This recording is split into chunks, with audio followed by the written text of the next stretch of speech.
এবছরের 15ই ফেব্রুয়ারি DMP media সেন্টারের সামনে একটি সেলফি তুলে তথ্য সাইবার অপরাধ বিশেষজ্ঞ তানভীর হাসান জোহা ফেসবুকে লিখেছিলেন, আর নয় অপহরণ, ধন্যবাদ ডিবিডিএমপি।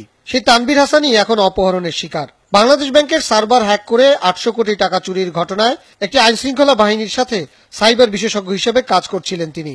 র্যাবের গোয়েন্দা ও ঊর্ধ্বতন কর্মকর্তাদের উদ্দেশ্যে বাংলাদেশ ব্যাংকের পরামর্শক রাকেশ আস্তানার দেয়া ব্রিফিংয়েও ছিলেন তানভীর হাসান।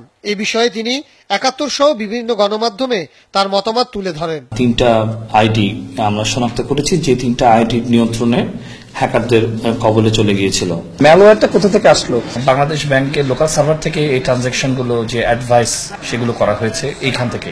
এই সার্ভারে যিনি ডেটাবেস অ্যাডমিনিস্ট্রেটর তিনি কখনোই এই জাতীয় হ্যাকিং এবং এই জাতীয় অর্থ কেলেঙ্কারির দায় কখনো এনে এড়াতে পারেন না। তানভীরের স্ত্রী জানিয়েছেন, বুধবার রাতে এক বন্ধুর সাথে ঢাকা সেনানিবাস এলাকা থেকে সিএনজি অটোরিকশা করে ফেরার পথে তাদের অপহরণ করা হয়। তার এক বন্ধু মারফত আমরা জানতে পারি যে সে কাজ শেষে ফেরার পথে ক্যান্টনমেন্টের ওদিকে কোথাও সিএনজিতে করে আসছিল।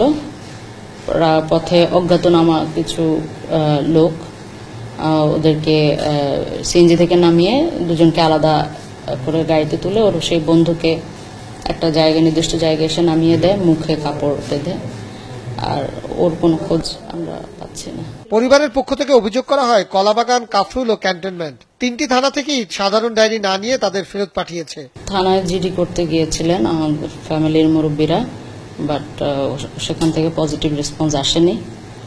তো এখন আমার আপনাদের সবার কাছে আমার রিকোয়েস্ট, ও যেখানেই থাকুক ও সুস্থ সবলভাবে যেন আমরা ওকে ফিরে পাই।